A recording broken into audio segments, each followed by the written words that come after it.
মাঠের ক্রিকেটে বাংলাদেশের বেহাল দশা যেন কাটছেই না। ফরম্যাট বদলায়, কিন্তু দলের বিবর্ণ চেহারা থেকেই যায়।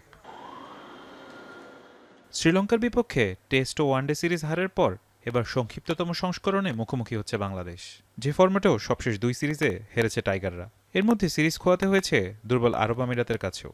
নিকট অতীতের এসব দুঃসহ স্মৃতি ভুলিয়ে দলে আত্মবিশ্বাস ফেরাতে চান অধিনায়ক লিটন দাস। টি-20 ফরম্যাটটা তো অনেকদিন ধরে খেলতেছি এবং আমাদের কয়েকটা সিরিজও গেছে কিছুদিন আগে।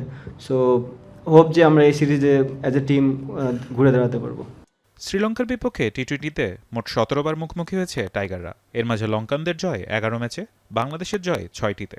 শ্রীলঙ্কার মাটিতে দুই দল মুখোমুখি হয়েছে 2 বার, আর তাতে শতভাগ জয় স্বাগতিকদের। তবে এবার চ্যালেঞ্জ নিতে প্রস্তুত বাংলাদেশ অধিনায়ক। ডেফিনেটলি আমরা চেষ্টা করব।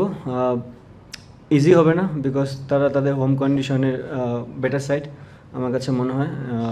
আমরা চেষ্টা করবো আমাদের 100% ক্রিকেটটা খেলার, বাদ বাকিটা দেখা যাক। লঙ্কানদের বিপক্ষে টাইগার স্কোয়াডে দীর্ঘদিন পর ফিরেছেন পেস বোলিং অলরাউন্ডার সাইফুদ্দিন ও ব্যাটার মোহাম্মদ নাইম। সবশেষ পাকিস্তানি স্কোয়াড থেকে বাদ পড়েছেন নাজমুল শান্ত, নাহিদ রানা, খালেদ আহমেদ, তানভীর ইসলাম ও সৌম্য সরকার। দলের নাসুম সাইফুদ্দিনের অন্তর্ভুক্তিকে বাড়তি পাওনা হিসেবে দেখছেন ক্যাপ্টেন লিটন। ফেরাটা খুবই যৌক্তিক, যেহেতু নাসুম অনেক দিন ধরে টি-20 ফরম্যাট খেলে এবং তার কাছে আমার মনে হয় দুইটা সাইডই পাওয়ার একটা চান্স আছে, বোলিং প্লাস ব্যাটিং। সাইফুদ্দিনও ওই টাইপের প্লেয়ার, যেহেতু টি-20 ফরম্যাটে আপনার ব্যাটিং বোলিং বোথ সাইডই লাগে। সো আমার মনে হয় আমরা সিলেক্টর প্যানেল থেকে বা আমরা টিম থেকে আমরা চেষ্টা করেছি যে তাকে সুযোগ দেওয়ার। তবে সিরিজ শুরুর আগেই দুঃসংবাদ শ্রীলঙ্কা শিবিরেও। ওয়ানডে সিরিজে সর্বোচ্চ 9 উইকেট শিকার করা হাসারাঙ্গাকে পাচ্ছে না টিম শ্রীলঙ্কা। হ্যামস্ট্রিং চোটের কারণে পুরো সিরিজই মিস করবেন তিনি।